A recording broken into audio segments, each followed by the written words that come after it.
Tonight on the Cover One Buffalo podcast, we are on to Tampa Bay, and who better to be on to Tampa Bay with than our man Tampa Bay trade, Trevor Sikkema. But first, our guy's a handsome Jack. Broadcasting live to Bills Mafia worldwide with Greg Tompsett and Aaron Quinn. Welcome to the NFL. Doesn't matter what's happened before today. Today's a brand new day. It's a brand new season. Your number one podcast for objective Buffalo Bills coverage. No matter where you are, we got you covered.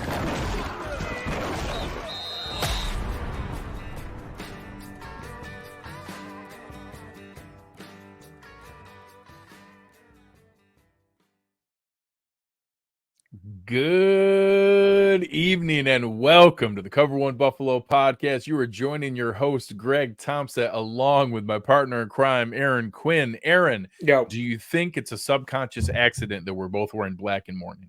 No, it's and it's not a good evening, Greg. Nothing's good right now. I don't want to talk to anyone. I'm contractually obligated to be here. I feel like Marshawn Lynch. I'm just here so I don't get fined.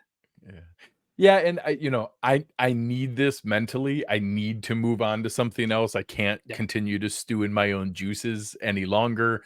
I've been pretty adamant that, no, everybody has a right to be frustrated. And yes, we're going to look back on plenty of this in hindsight as insane overreaction and crazy madness, but maybe some of it we're not. Maybe some of it we won't. And we'll talk to Trey here in a minute about what it's been like, these up and down moments in seasons and the comparisons back to some previous seasons. But man, it feels bad right now. And a lot of the folks who have been kind of doom and gloom here for a little bit, and that we've been like, no, it's not as bad as the Jacksonville game looked, and it's not as bad as the Giants game looked.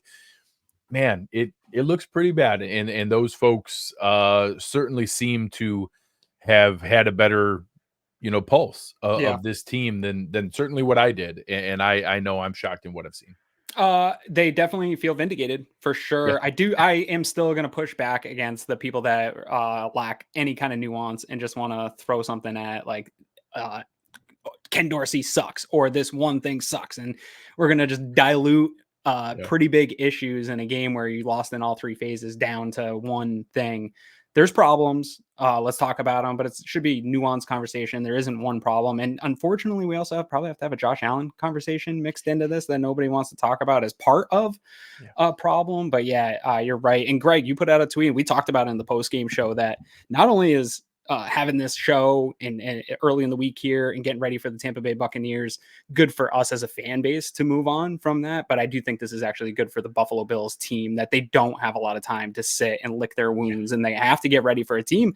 Tampa, this is no slouch. We're on a quick turnaround here, so I only got to watch a game, but digging in now, seeing the last couple of weeks of the way the Bills have played, they better get it right, because Tampa's playing aggressive and they're playing tough and they've got names and they can make plays. And so this presents more of a challenge than the last 2 weeks preview shows we've done. And I'm with Angry Mafia right now and the concerns that they have. But who better to discuss that breakdown and the idea of those seasons than the lead NFL draft analyst for PFF, co-host of the NFL Stock Exchange, our friend Trevor Sikkema. Trevor, how we doing? Guys, I'm not wearing black, so I guess I'm doing a little bit better than y'all are, but I always appreciate you guys having me on the show. It's always a good time. So I appreciate you having me back on. And I think there's some things that's going to be really, really healthy, because I think you fully understand the roller coaster of the excitement of new things, early on in your fanhood, having crazy spikes in the Gruden era and Sapp and Brooks and all the guys there, and then kind of going through a rough stretch for a bit, and then all of a sudden expectations were high again. And expectations are cool because it means everybody expects you to be good, but then when you hit any bumps in the road, all of a sudden the sky is falling. And I know the Tampa Bay is in a little bit different situation this year, where there's some hope and optimism, but not that same bar as when Brady was there. How are Tampa Bay fans right now? The perception of the season, the hot start, hitting some stubbing your toe a couple times recently. Where's that mindset at? Yeah, it is kind of crazy. Brady is gone, but the expectation, or at least that desire for winning is still there amongst the fan base. Like, fans are still heated right now. I think obviously, like, okay, they didn't think this team was going to win a Super Bowl or anything, but with the NFC South as weak as it was as a division, and I think, we saw Carolina Panthers fans suffer from this before the season even started, like with it being super up in the air, Panthers fans were just saying, hey, why not us? Why not us? Right. And they kind of looked at the very best parts of the roster and they convinced themselves that they were going to be good. And in reality, the roster was bad. So they are, wow, shocker, bad. But the Bucs are kind of, I don't want to say in the same category as the Panthers, but they looked at the division. They're coming off 2 division wins. Like, they look at the rest of the teams and they go, hey, we can still compete here. And because of that expectation, or because of that goal being within reach, you do get a little bit nuclear, it seems, when things don't go well. And so even though it's not like the Super Bowl aspirations that they were when Brady was there, losing is never fun. It's never fun to watch your team not play as well as you think they can play. And I think that ultimately is what drives a lot of fans insane, whether it's a Super Bowl ceiling, a wild card ceiling, or just like a 500 season type of a year. When you are not playing as well as you even think you can play, fans are going to be mad about it regardless. So I think that Tampa, actually, funny enough, they are in, certainly coming off this last game that they played against the Falcons. Tampa fans aren't in a great spot either. So it is a short week game in which both teams, both fan bases really want to get a win. And, talking about the ebbs and flows of the season offline a little bit, we're talking about, because the last time we had you on, the Bills had a stretch in 2021. And I think a lot of people look back at the 2021 Buffalo Bills a little bit with rose-colored lenses of how that actually came to be. Mm-hmm. That stretch through November, trickling into December, into that Tampa game, was some of the ugliest football, and maybe even as ugly as we've seen here, although the Giants and Patriots are probably worse than anyone they played during that stretch of time. The strength of schedule is only getting harder for the Bills. So I understand Bills Mafia being concerned with this team, but they played some bad football. They put themselves in a position where they were statistically out of the playoffs at 7-6. But they heading into that game, they had lost 3 out of 7. They were 3-4 in their last 7. Heading into that game, they ended up losing their 5th to go 3-5 in an 8-game stretch. But the last time we talked to him, we were feeling pretty similar. Maybe not wearing black, but feeling pretty similar. Including maybe the worst loss I've seen against the Urban Meyer Jacksonville Jaguars. And then, 41-15 against the Indianapolis Colts, just like getting beat up and down the field. But all people remember is that stretch beyond that game where they went on to have historical performances in the playoffs against the Patriots. And then the 13 seconds game against Mahomes, people only remember that. And we talked offline here. It is a long season, and it is about getting things right and getting hot at the right time. And while we all want the 1 seed and home field advantage and all those things, having struggles in October, November does not mean your goals still aren't present to you. So as a sort of an NFL analyst, is there anything you could do to calm down our fan base? And during that Super Bowl run with Brady, did you guys experience, I can't remember any, I know that there were some times not living up to the expectations of what Brady could do, but did you ever have the type of lulls mid-season where you thought maybe this wasn't going to be a playoff team or heading in getting the goals that you wanted? Yeah. Well, I mean, to bring Bills fans maybe back to earth a little bit, or at least to like raise their spirits, it is just about having the ceiling. Like that's all it's about. Of course, you want to win as many games as possible because you look at the division, and I think a lot of Bills fans would say back to me like, okay, but we needed home field advantage. Like, look at the Dolphins, look at the Chiefs, like look at the rest of the teams that are in the AFC North. Like, we needed home field advantage to give ourselves the best chance. Well, ultimately, that's all it's about, right? Of course, it's a game where the margin for error is very low, so you want to stack the deck as much as you can in your favor. But at the same time, every game starts 0-0, right? And I mean, when you have the ceiling that the Bills do, now injuries is something that we could obviously talk about, but when you have the ceiling that the Bills do, it's just about getting hot at the right time. We talked right before we hit record. Eli Manning's built out of a career out of being a wild card quarterback who won 2 Super Bowls. Aaron Rodgers won his lone Super Bowl off being a wild card quarterback in a wild card team. It's just about playing your best ball when you get to that end of December, early January, and then into the playoffs. I mean, you guys talk about that 2021 season from the Bills. Yeah, you had all those losses that you didn't want, but then what did they end the season? I think 3 out of 4 wins. You get into the wild card, you win the wild card, you head to Kansas City, and basically it's, that coin flip. You could have been on to the AFC Championship game. So that should encapsulate like, hey, it's been frustrating, but it is not doom or gloom here. I think the only real argument to me that you would have of a doom and gloom for Buffalo are those injuries, particularly like the Matt Milano one kills you just because he is such a centerpiece of what the rest of that defense does. That is a real argument that I could understand people being very frustrated and not really being able to get over. And But Trey when it comes to, I mean, obviously like Trey White's another one, and they've had injuries, I feel like, throughout. And that's why, like, you lose a handful of games that are super frustrating. That's an NFL season, man. Like, that's just basically for everybody that wasn't the Brady and Belichick era Patriots, and essentially like what Andy Reid does in the regular season with the Kansas City Chiefs. Everybody else is up and down. Everyone else, every single season is always going to be up and down. So you just want to be able to get it right in the end. The Bills are still, I think, number 2 in the NFL when it comes to point differential, right? So it's not like they're getting killed by these teams. They just have a couple of really frustrating losses. And those are things that you're hoping that you can figure out and get better. But man, this is a team that has a ceiling as high as anybody in the NFL. Now, is it the most probable that they hit that every single game? No, I think when you look at other teams and how they're playing, you'd bet those other teams. Does that lower the Bills' ceiling anymore? To me, no. So that's ultimately where I'm at with Buffalo is like, yeah, it's been frustrating, but they're 4-3. And I just think that whatever they are at the end of December is what matters most, truly, as long as they are getting into the playoffs. The AFC was going to be stacked no matter what. They were going to have to play the Chiefs, the Bengals, the Dolphins, the Chargers, the Ravens. Like, you're going to have to play at least 2 or 3 of those teams anyways, wherever the game is being played. So are you playing good enough football to win those games anyways? To me, I don't think we need to start to panic until we get mid-December and they're still having these frustrations. Yeah, fortunately, in that year after that Tampa loss, they rattled off 4 straight wins. They not only went from qualifying, they went from being out of the playoffs to actually still winning the division and going through in that route. So, you're talking about that was in week 14 after 13 games into the season. All things were still possible. So that's a lot of it right now. If they continue to play the way they did this weekend, of course, that they won't have to worry about this. They're not even going to qualify for the playoffs. But assuming that we know that that's going to be the case is where people get a little bit lost in it.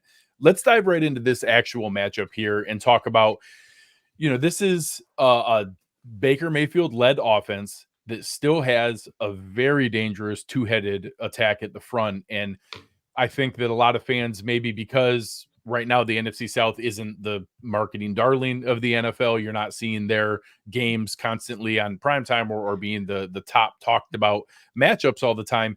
It might be easy to assume, oh yeah, they still have Mike Evans and Chris Godwin. I don't know if they're any good anymore. They're still pretty good. They're still pretty damn good.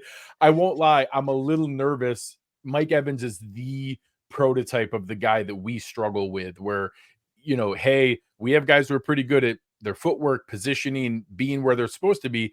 He's open even when he's not. Are they still maybe not the height of their powers, but are they still reminding everybody that, hey, we're still at that level? Yeah, you said there hasn't been as much national interest in the NFC South. Shout out to the Baltimore Ravens, who beat the Detroit Lions so bad that me, now living in Charlotte, North Carolina, got to watch the Buccaneers on Sunday because Fox flipped the game over because Detroit and Baltimore was so bad. So I appreciate the Ravens there. It was a big salute to them.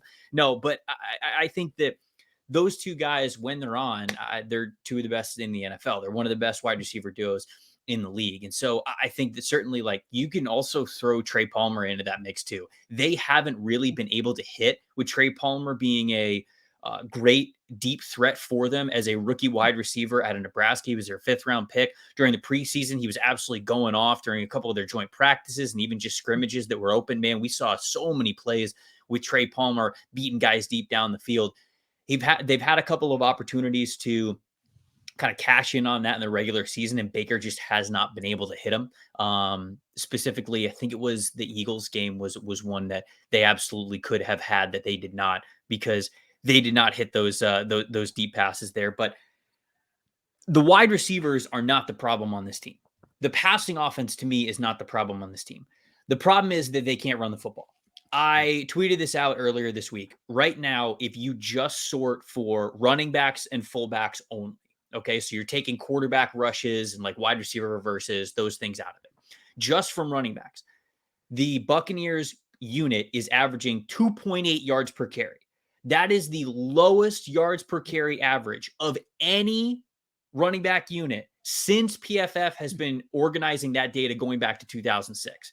And if you go back even further, because I used NFL's database, NFL.com's database, because I wanted to go further than that, which I can't just sort for running backs. I can only it just takes everybody into account. The only team that ever finished with lower than 3.0 yards per carry average was the 1994 New England Patriots. So that was the last team. So we're talking the Bucs run game is not just bad. It is like 3 decades of bad. No one has been this bad. And ultimately, that's where the offense really struggles, because Todd Bowles, as a head coach, has always wanted to be a balanced offense. He wanted that in New York. He's wanted that since he took back over in Tampa Bay. It's different than it was with Bruce Arians. And even though Tampa has a lower first down rush rate than a lot of fans would probably believe, like I actually think they're bottom 5 in first down rush rate because they know they're not great at running the ball. They still know they have to run the ball, because it's not just like Bucs fans get really mad because they say, oh, every time we hand the ball off, it's a wasted down. You can't ask Baker Mayfield to throw the ball 50 plus times a game. He won't win you the game. He's not that kind of quarterback. So getting back to your question, Mike Evans and Chris Godwin, like they're going to eat, but it's not going to come at the consistency that it was when Brady was there. So like even with Evans and Godwin are open, Mayfield is going to hit him sometimes, but he's also shown that he won't. Like sometimes the ball just sails. Sometimes the ball placement just isn't there. So he's not that caliber of a quarterback. So yes, their offense is going to run through both of those guys. If they're going to put up enough points to beat the Buffalo Bills, it is because both of those guys are probably going to have a combined 150 to 200 receiving yards. You're probably going to get 1 or 2 touchdowns out of them. And that's basically the formula to success. But if you are requiring Baker Mayfield to throw the ball anywhere above 40 times in order to get there, that becomes a problem. That becomes, okay, turnover-worthy plays, okay, missed ball placement, things like that, lack of efficiency, not enough conversions on third down. So the Bucs have a really weird identity, or I guess I should say execution in the identity, because they have those 2 focal points that they want to run their offense through, but they also don't have a quarterback that can do it more than 40 times a game. And they absolutely do not have a rushing game that they can lean on to alleviate any of that. So real quick, yeah, Greg, go ahead. Before you go into the next point, can we put it on the line now that loser has to give up Mike Evans? Like if we win this game, can we take Mike Evans with us? Only the winning team is allowed to go home with Mike Evans. Yeah. I was gonna bet, like, do you want to bet whether Rachaad White has his best game of the season? Because we could bet that. Oh my god, over and over again in that New England game, they were like, and for the first time this season, New England finally did this. It was so infuriating how many times we let New England have their first anything. What is that game? So Rachaad White's best game of the season was against Chicago. Okay, all right, it's Chicago. He had 73 rushing yards and a touchdown. I'm taking Oh my god, it's his only game over 4 yards a carry. Holy crap! That is his only game above 4 yards per carry. Yes. That's the over. All right, so I'm gonna scratch. No, you can't have Mike Evans. Mike Evans is going to retire a Buccaneer. Yeah. He's not going anywhere. He's not getting traded. He's not going anywhere in free agency. He's going to live and die a Tampa Bay Buccaneer. There you go. So let's talk about. I think the Bucs might be one of the only teams in the league that every single offensive snap has been the exact same 5 offensive linemen, which is pretty crazy. Oh, good for them. To have. The 2 tackles seem to be playing pretty well. Tristan Wirfs. He's a freaking just specimen out there doing what he's supposed to do. I have been impressed in the limited stuff I looked at with Luke Gadecki that I was like, oh, I don't know. I expected him to be solid. The interior, though, seems like it's been a little less consistent. Is that kind of matching with what you just talked about, where, hey, yeah, they can kind of pass the ball a little bit because they have protection on the outside. They can't run the ball because they can't get any movement up the middle. Is that lining up with a pretty direct correlation to the offensive line? Yeah, no, absolutely. I mean, you know that it all kind of goes through the offensive line whenever you have production in the pass game or the run game, and that's exactly what's going on. They have their two tackles, Wirfs and Gadecki, who are playing really well at those tackle spots. Gadecki's ended up to be a really nice draft pick by Jason Light. Obviously, Wirfs is an all-pro guy already, but when you look at when I go back to some of the other rushing statistics from this team, 0.6 yards before contact this year for all rushes. And that is tied for the lowest yards before contact average in a single season of any team, again, going back to 2006. So like, this run game isn't just like bad. It's that bad. Like, that's what we're talking about here for Tampa. And a reason why is because of that interior offensive line. And, I think a lot of people want to get on Jason Light, the general manager for the Buccaneers, for letting the offensive line get to this point. But it obviously like falls on his shoulders, but it is tough when you think about the context of what they had. Ali Marpet, all pro offensive guard, retires pretty much out of nowhere at age 29. Like, he was playing at an incredible level 2 years ago. He just retires. They were not ready for that. Ryan Jensen, beginning of the season 2 years ago, has a catastrophic knee injury at the end of the preseason. And so he hasn't played football since. He's probably going to retire. He's probably done. So all of a sudden, like, those are two spots. And going into that offseason, when Marpet retired, they had Alex Kappa, who they thought that they were going to lose to free agency. They offered him a decent contract. He ended up signing with the Bengals. But the team was set up to lose one starting interior offensive lineman. They lost all three. And it was like, whoa, okay, like, this is completely different. And it's taken them a while to get back to this point. And so they're really another offseason away from being able to actually rely upon the guys who are in the middle of the trenches right now. Because Robert Hainsey, he's the center right now. He was kind of like a backup dude. Never really expected him to start. When they drafted him where they did, he was a versatile interior offensive line backup type of a player who had some experience at Notre Dame, who they never probably thought was going to start because they had Ryan Jensen, because they had Ali Marpet, because they had those guys. So he was never supposed to start. Now he's starting a center. Matt Filer, he's just a vet. They're just trying to throw a vet body in there. And then Cody Mox, the other player. Mox, a guy who played tight end, played offensive tackle for North Dakota State, and now they're moving him into interior guard just because he doesn't have the length to play tackle. So he's learning interior offensive line for the first time now, putting on some extra weight, playing in the NFL. So you got a rookie and a very aging vet and a guy who was never really drafted to start. That's their interior offensive line. So if there's anywhere to really attack this Buccaneers team, it is absolutely up the middle. And I guess, you already touched on how rough the running game is. Is there any discussion? I know some Bills fans around here and some upstate New York fans will be interested. Is there any interest in, is it not Rachaad White? Should they give a guy like Sean Tucker a chance? I think we know what Keyshawn Vaughn is. I think White's always been more of a weapon out of the backfield than kind of a bell cow or primary back. Is there any appetite for that, or has he shown any flashes of that being a potential of a 1A, 1B? Yeah, and I think that, I think the answer is yes. But if I'm going to be honest, if Sean Tucker was showing enough in practice and in games to take the job, like, they'd give it to him, essentially. Like, the run game is so bad right now to where if Tucker was really showing these flashes, they'd hand him the job.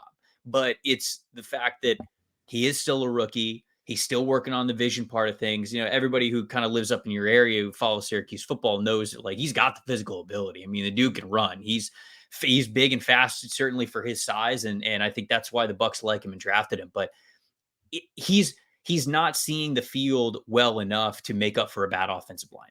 So if they had a good offensive line in front of him, maybe it'd be a little bit different. But I think Rachaad has more experience in that regard. He's a little bit more shifty. He sees things a little bit quicker than Sean Tucker does. And like you mentioned, he's more of a weapon out of the backfield with some of those swing passes and getting him out into the flat, get him involved in the passing game. So ultimately, that's why they've been getting Sean Tucker involved. I just don't know if it's going to be this big change. Like, hey, here he is now as the team's top running back. I still think that White is their best choice there.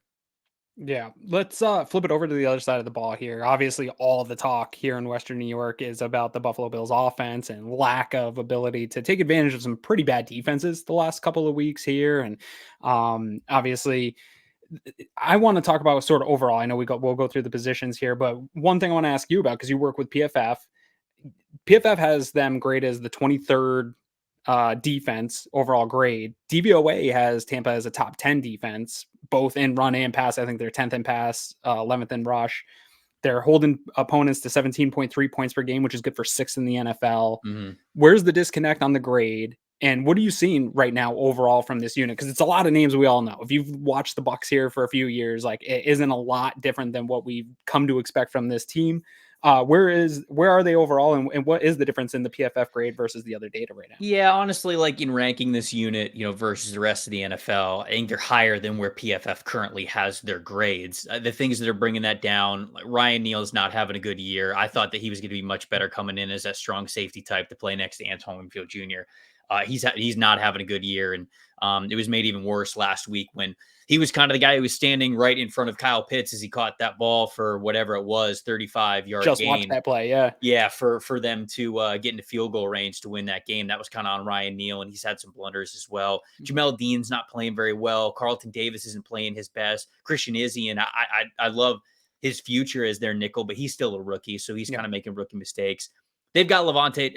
PFF's got Levante David's grade way too low, but that's something that I'll bring up to, the grady people at the next meeting. Yeah. Devin White, he's obviously struggling in coverage a little bit, and so his grade's a little bit lower. And they just don't have a lot of high impact guys outside of Antoine Winfield Jr. and Vita Vea who are having all like Pro Bowl caliber seasons. And the rest of it, I would say that Levante David's also playing very, very well. But because his grade is not super high, those two guys can't elevate the rest of the group that is not grading super well individually. So as a unit, I think they're playing much better. Like I said, if you were ranking this entire defensive unit for the Buccaneers, I think they're a lot higher than 23rd. I think that they're probably closer to that like 10 to 15 range where DVOA has them mixed at. So that's kind of how I view them as a treetops version of where they're at going into this week. Yeah, I want to specifically talk about this defensive back group because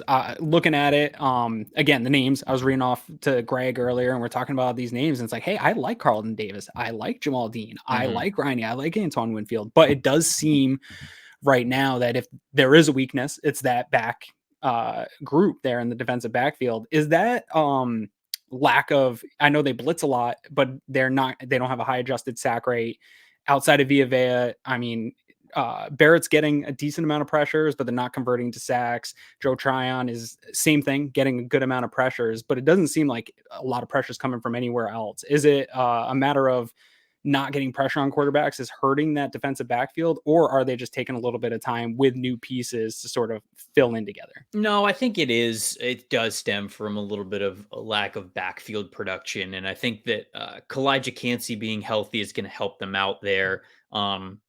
Yeah, he's got a pass rush win rate above 15%. He hasn't played too much this year, but over the last couple of weeks, he's played really well. Obviously, as you would expect with a guy who's about 280 for an interior defensive lineman. Okay, not the best run defender, but when he can pin his ears back, I mean, he's really getting into the backfield very, very quickly, like we saw in Pittsburgh. So lining him next to Vita Vea, I think is going to improve their backfield productivity. Shaq Barrett's obviously fantastic at that. Yeah, they were certainly hoping that Joe Tryon-Shoyinka was going to really take that next step as an edge rusher. And I think that he's fine. I just don't know if he's going to be that takeover type of player at this point, certainly at this point in his career. So I would say that it is a lack of overall backfield production that probably goes into quarterbacks holding the ball a little bit longer, or at least not having to adjust a little bit longer, right? I mean, like even if you're holding on to the ball a little bit longer, if you're still getting pressured, then you're still kind of in a different headspace. Maybe you're not operating as confidently. You're not going through your progression in rhythm as much as you want to. But if you're kind of sitting back there and you're able to hold on to the ball half a second longer and it's a pressureless half a second, that's the stuff that to me could mean all the difference in the world, which is probably why you see a little bit lower grades in coverage as well. Dean, He's just not playing well individually. Davis just hasn't been as impactful as he has been in the past, but you guys know corner is a very up and down position anyways. You look like the greatest corner in the world one week, and sometimes the next week it just looks completely different. It's a very volatile position anyways, but the fact that they don't have a consistent pass rush, that has definitely lowered the grades overall for them. Now, concern I have, and this isn't necessarily like getting into the personnel, but I want to ask you, lately for the Bills, there's been a lot of frustration from me of seeing free rushers and teams that are bringing blitzes, and the Bills haven't seemed to be able to have the answers in protections. Can you kind of explain to us, and I think this actually plays a little bit into maybe some of the flaws defensive backs are having, is you guys bring a lot of pressure and it comes from different ways, and that puts a lot of stress on corners when you're bringing more pressure. What can Bills fans expect to see from the type of blitzes? Where are they going to come from? What type of looks are we going to expect to see? So I can tell Josh Allen to slide protections the right way. Right. Of course. Well, I'll give you the complete wrong information here. So no, I think that's really going to come from three players in particular. Winfield Jr., who is just an excellent blitzer as a safety whenever he's close to the line of scrimmage. And then the two linebackers, Devin White and Levante David. They're, to me, a fantastic blitzing duo, and they'll do all sorts of stuff. I mean, they'll do delayed blitzes. They'll come off the edge. They'll both scream up the middle. Bowles loves to do a double A gap blitz with his linebackers, right? And so I think that is the genius of Todd Bowles. Is he has always been known as somebody who loves to dial up pressure, but he does it creatively. He's not going to do it in a way where you really see it coming. So a lot of simulated pressures as well, stuff around the line of scrimmage where you think everybody's coming and then half of them are dropping. You just don't know which ones are. So, I mean, he's put together some really good game plans for some really good passers in the past. Obviously, that Super Bowl game against Patrick Mahomes where they held him to 9 points. I mean, it doesn't get any better than that. So that's something that Bowles knows how to do very well. It's just kind of about a lot of the players executing the right way. But to me, blitz could come from anywhere in this Buccaneers defense, but the way that it is the most successful are through the two linebackers that are a threat to blitz every single play. And then what they do with Antoine Winfield Jr., who is truly just a chess piece for Todd Bowles on that defense to use however he finds it most advantageous every single week. So with all that said, looking at this, two teams coming off of disappointing division losses, going into a game where there's still plenty of expectation going forward, we're going to put you on the spot. Give us a prediction of what you think, what kind of game we're going to see and what the score will be. Yeah. I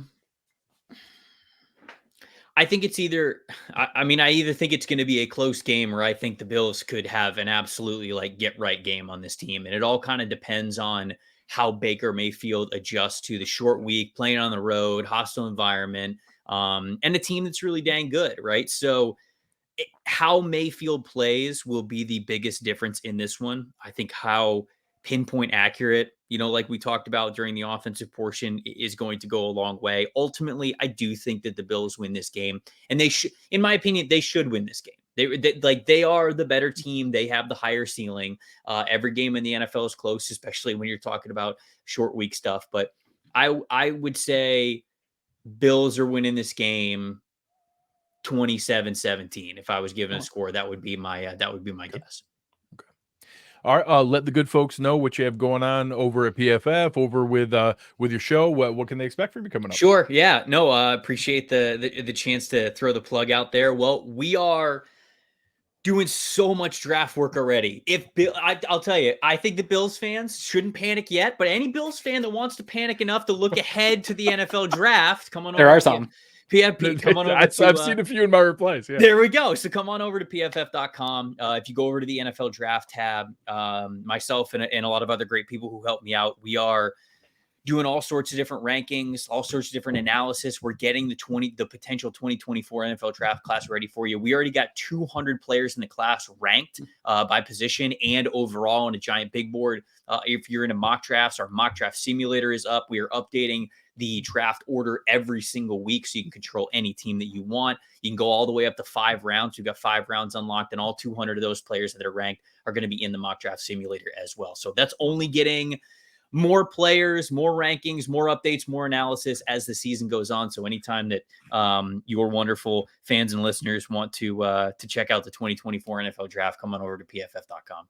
Nice. Awesome. And say what's up Appreciate to it, our as buddy always. Connor Rogers as well, your co-host there. Oh, hell yeah, dude. Tell him we said what's up. Right, yeah. So myself and Connor Rogers, we're doing the NFL Stock Exchange podcast 2 times a week. So yeah, after your fans listen to this wonderful show, head on over to the NFL Stock Exchange podcast. We are talking NFL draft, but we talk about it through an NFL landscape as well. So we keep tabs on the league, what their team needs are, where they currently are, where they currently are picking, all that kinds of good stuff. So we have a lot of fun over there. And yeah, Connor's one of my favorite people in the business. So it's really cool that I get to do a show with him.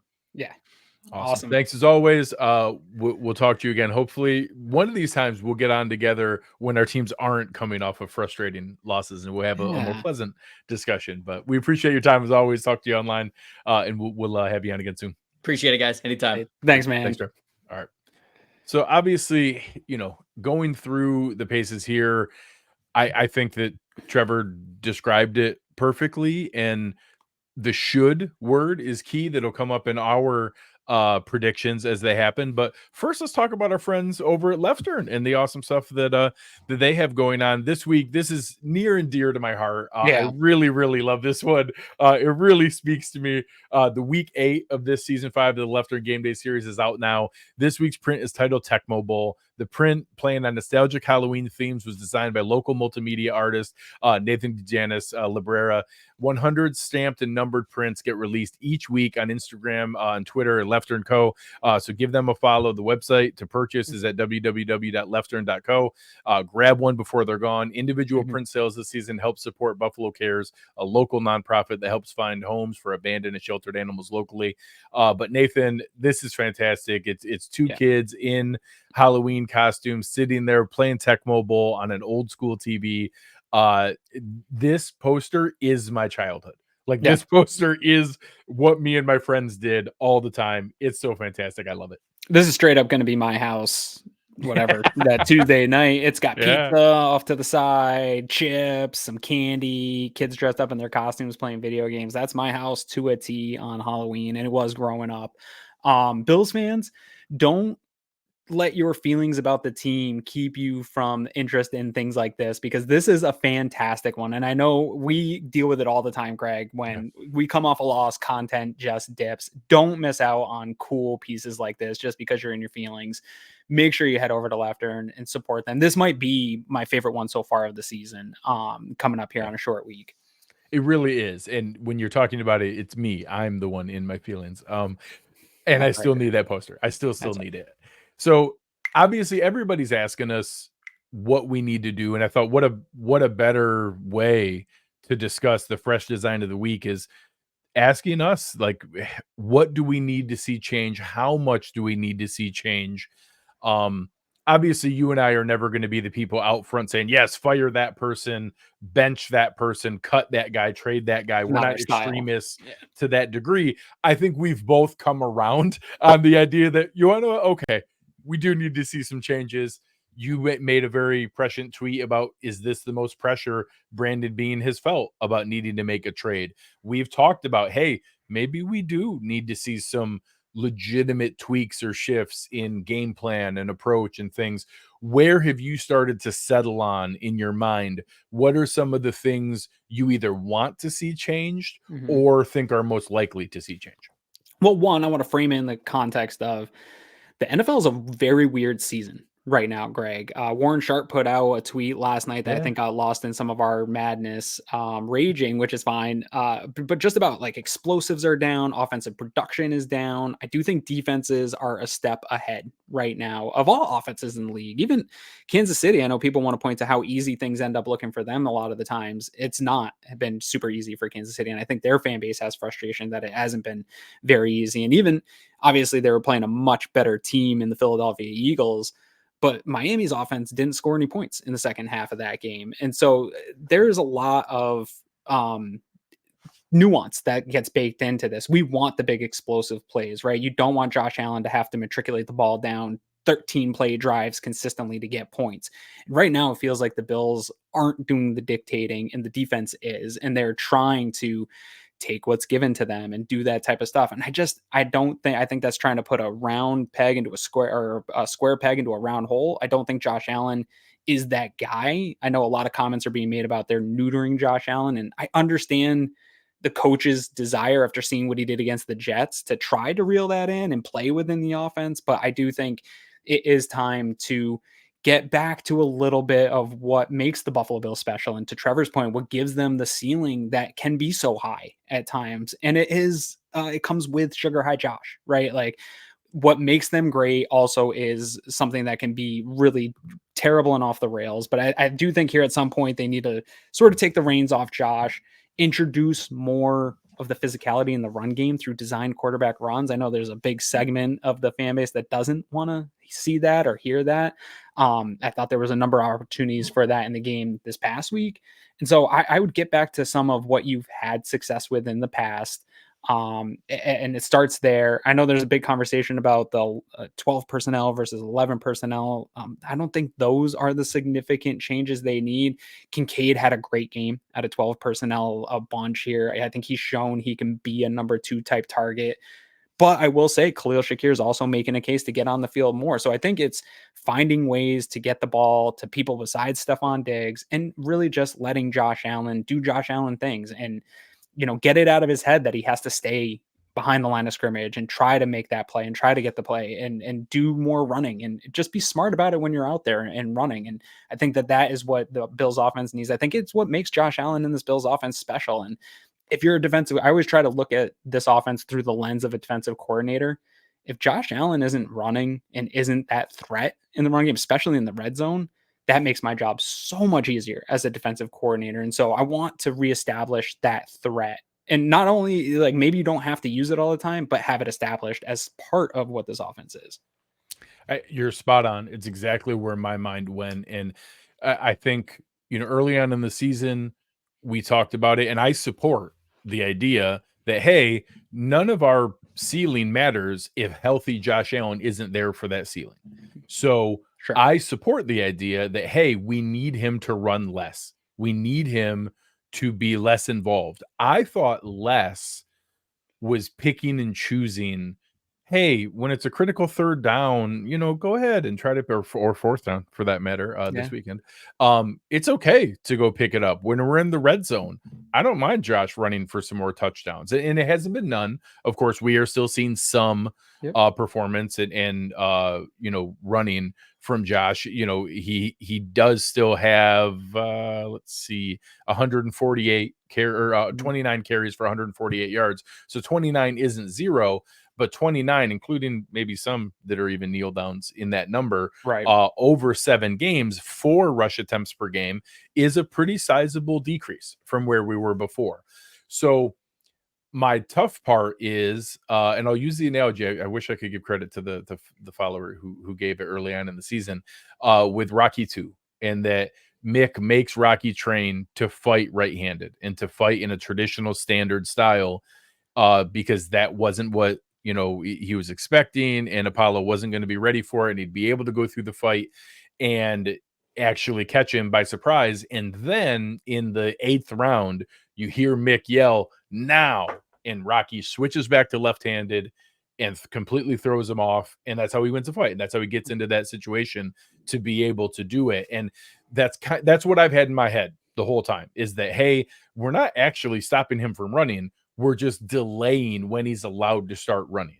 And now we're in a spot of like, well, I guess I was okay with that because I thought we were so good anyways that we were going to be able to put up points and it wasn't really going to matter. And then when we hit the really tough part of the schedule at the end through those last 6 games and into the playoffs, that's when we would unleash it and let everything go. So it was kind of a compressed timeline of risk and a compressed amount of time of when we were exposing him. And now what we need to ask ourselves is, have we given up that opportunity? Have we now lost the cushion that we thought we were going to have, where we don't have the luxury not to use him as a weapon? We don't have the luxury not to make that a regular part of the offense, and knowing that it is going to increase the risk profile, it is going to expose him to more hits, and that we know all the stats that quarterbacks are more likely to get hurt when in the pocket than out running, but that doesn't mean that There's some no running, risk. Yeah. correct. Like Not no buying one it. can argue that it's not more risk. Like not running versus some running, it is more risk. You're getting tackled, you're getting hit. Granted, sliding, going out of bounds, being smart. I would love to see that compromise versus the compromise of not running at all. But I think that's got to be a part of it. And the second piece is I've been trying to really focus since the post-game show. I'm trying to find specific things besides Ken Dorsey sucks, he needs to be fired. I agree that there are things that need to be better, but I want to, what is it? What is it specifically that we need to find? And I think there are some things in predictability that, whether that's part of the schemed element, whether that's part of the, hey, let's have the scripted opening to it where we're setting some things up. You and I and other, plugged in fans that watch this team play in, play out shouldn't be able to predict what's coming as often as we can and knowing exactly what's going to happen. So that's the one area I'm really looking into. Is there a need for less predictability? People have talked about pace, no huddle. Where's your head in that realm of what are some of the like actionable things you would like to see from an offensive standpoint, whether it's Dorsey, whether it's Josh? Where is your head in that realm? Yeah, I do think they probably lean into too much of the things they believe that they're comfortable with and good at, and it leads to predictability, to your point. And the hot routes aren't there. Eric's had gone over that the teams are taking those things away because that's what they lean into. I know that I'm being labeled as a Ken Dorsey apologist because I'm not willing to just say he sucks and firing him is the solution. But Greg, I was on this podcast the whole time everybody was trying to say fire Dable and just give Dorsey the job. That continuity and just being friends with Josh, and that those things aren't all necessarily good things, and that the lack of play calling experience, and that maybe being friends with Josh might not be a good thing. And I do think sometimes, I know this is kind of an emotional take and not necessarily based on data or anything like that, but I think the one thing I probably miss about Brian Dable isn't the play calling. It isn't how successful he was or wasn't, is that we saw him legitimately be able to get up in Josh Allen's face and tell him he needs to pull his head out of his what. And I don't know that they have that relationship between Ken Dorsey and Josh Allen. Josh Allen handpicked Ken Dorsey to be the offensive coordinator of this team. He's vouched for him. He went to Brandon Beane and pounded the table for him.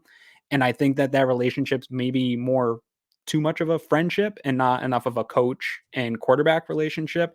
And I don't know, that might be to the detriment of the offense and doing the things that they feel is comfortable and that the players want to install versus how you should be attacking a defense. Again, I don't have that in any type of basis, but that is the feeling. Again, that was the concern I had in bringing Ken Dorsey in and not going with an outside selection to begin with.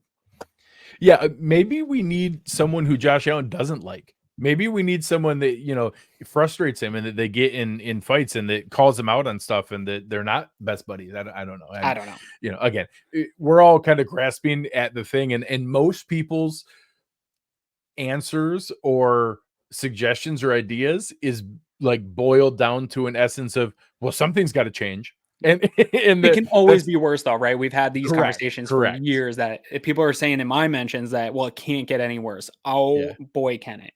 Yeah, the idea that, we can put Joe Brady in because it can't be worse. It sure can. It could. We have no idea. And the idea that, well, we have to change something, by far the most likely answer is that if there's ever a good ending to this season, it's going to be from the guys already here. Yeah. Now, I don't think doesn't mean that there won't be changes. I do think they'll discuss, hey, do we need to mix in a little more 11 personnel? We're not scrapping the 12 personnel. There's a lot of good things there, but do we need to maybe mix in a little more Khalil Shakir and Deontay Hardy? They seem to be making some flashes when they're in the game. Do we need to rotate the tight ends, but maybe not have them out on the field together as often as we do? Again, not eliminating, but maybe there's a middle ground between going from the least 12 personnel in the NFL to almost the most. Maybe there's a middle ground and we can just be above average in 12 personnel usage and lean into that when it makes sense. We have the best run game that we've had in Josh Allen's career. Is there some predictability in when we're running and when we're doing certain plays? And are other teams picking out I know Eric mentioned some of the things with the hot routes and you mentioned protection schemes. Are there things that we are getting too predictable where teams know they can either force us into certain calls, they can dictate it by their personnel usage, and that, hey, if we give them this look out of this personnel package, they're going to check in to that shotgun draw, and we can make them do it because we know what their tendencies are, and that if we do that, it's going to go here, and then we just got to be able to rally and tackle it because we're dictating to them what they're going to check into because we know what their responses are to those plays. We now need a counter off of that counter, and there's time to do that, but we need to see it. Yep. Let's do some predictions. All that said, I can't talk about the Bills anymore this week. What's going to happen? Honestly, man, I don't love this game. I don't love this matchup, especially their roster's better than I remember. Their roster's better. They're playing tough football. They're playing for their coach. They're not great. They're a middling team. They're probably a playoff wildcard type team, but that's better than the Bills have faced the last 2 weeks. And if they put out the same product that we've seen the last 2 weeks, they're going to get their butt kicked in this game on national TV. So I'm sick of the press conferences and the generic answers we get from Sean McDermott and Josh Allen of this needs to be better. We know this. I get they say the right things. That's great. I'm not dogging on them for those answers. I don't expect them to say anything different. I'm just sick of hearing it, right? There's only so many lessons to be learned here. And at some point you got to pull up your pants and show that you've learned these lessons. And so I really ultimately boiled down the problems that they've had over the last couple of weeks to execution. I put out a tweet that I think if 4 plays go differently in that game, we're having an entirely different conversation this week about the Bills and maybe getting a little bit right. And so I do think they are going to execute a little bit better in this game. I'm similar to Trevor here, but I think it's going to be a close nail biter primetime game that hopefully ends. So I've got it 24-21, and I'm hoping Swaggy Bass comes back and has a game-winning one to get some of that confidence back too, because some weird stuff going on in the kicking game over the last couple of weeks, which also kind of adds to some of the frustrations that we've seen. But I do think Tampa's going to score. I think that those receivers, it's not a great matchup for the Buffalo Bills defensive backs right now. I don't think we're going to be able to get the type of pressure that we've gotten recently against teams. And I think that they're going to be able to move the ball. We made Mac Jones look like a good quarterback. Baker Mayfield's not a great quarterback, but he's still better than Mac Jones and presents more challenges. So they're going to score some points. And they're going to limit some of what the offense is able to do because that is how the defenses are dictating to the things right now. But I think the Bills are still going to be able to hang in this game and give themselves a position to win it. But I'm not nearly as confident as I've been here the past couple of weeks. So I've got it 24-21. How about you, Greg? I think that's a very logical number. I'm really close to it. 1 point off each direction. Playing Vita Vea, I really hope we don't just hand off into the middle, slamming into him over and over again. I hope we find a way to have a plan for those 2 receivers. There's a huge drop off in their passing attack after those 2. Yep. So we need a good plan of how to focus on those 2. And then honest to God, if somebody else beats us in that offense, okay, you got to live with that. Yeah. I know traditionally Thursday night games aren't super high scoring. There's some frustrating, weird stuff that goes on. So I don't know that I expect like a crazy haymakers being thrown back and forth, but I agree. I think both teams score a couple times. I think both teams get a couple field goals, and I'm perfectly fine admitting this is probably me wish casting what I need to happen for my own mental health and sanity more than an actual prediction. Cause I think you can make a pretty good case that Tampa Bay's set up pretty well in some of these matchups to come in and get a win. I need it to be Buffalo 23, Tampa Bay 20. I think it's 2 touchdowns each. I think they get 2 field goals and we get a third one. I'm right there with you in the time frame. I don't really understand how the spread is 7.5, and God bless anybody who lays more than a touchdown with this Buffalo Bills team right now. God bless you. I don't see it, but we'll see where those things go. I appreciate all of the time and energy that everybody's put in here, but that's all I got on this game. Yep.